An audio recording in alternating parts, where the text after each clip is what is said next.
Assalamualaikum warahmatullahi wabarakatuh. Saya Aurel Patricia dari kelas 12 Sosiologi. Di sini saya akan membahas tentang aksi Tritura. Latar belakang Tritura. Sikap anti neokolonialisme dan neoimperialisme menyebabkan Indonesia kehilangan dukungan dari luar negeri di bidang politik maupun ekonomi.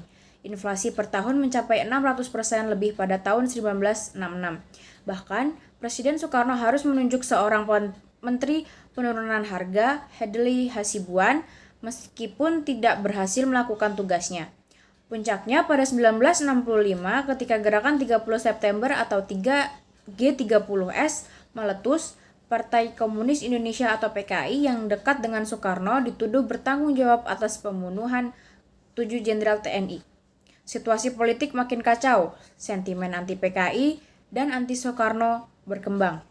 Memasuki tahun 1966, rakyat dan mahasiswa menggelar demonstrasi memprotes Soekarno yang tak banyak berdebat saat itu dan yang tak banyak berbuat saat itu.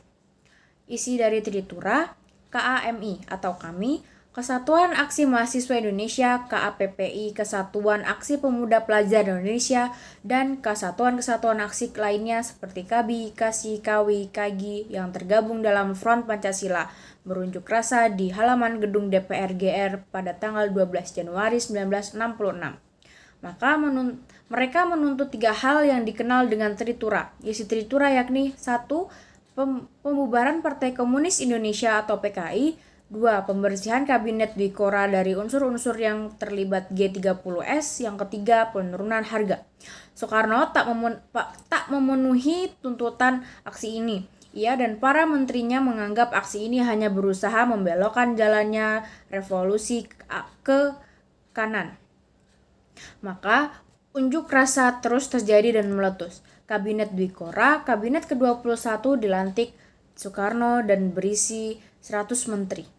Upaya ini dilakukan Soekarno untuk meredam tuntutan rakyat. Mahasiswa melakukan boikot dan juga menuding Soekarno meremehkan tuntutan rakyat dengan perintah-perintah untuk meningkatkan perjuangan menentang Malaysia dan persiapan pelaksanaan Conference of the New Emerging Forces atau CONFEO.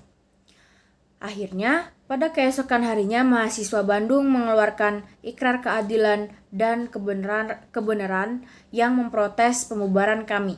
Puncaknya, pada 11 Maret 1966, demonstrasi mahasiswa secara besar-besaran kembali terjadi di depan Istana Negara. Demonstrasi ini mendapat dukungan dari tentara. Mahasiswa mengepung Istana Kepresidenan dan menuntut Tritura yang salah satunya meminta pembubaran PKI. Letnan Jenderal Soeharto pun meminta agar Soekarno memberikan surat perintah untuk mengatasi konflik. Surat perintah itu dikenal dengan Super Semar. Kelak, Super Semar menjadi pembuka jalan naiknya Soeharto menjadi presiden selama 32 tahun.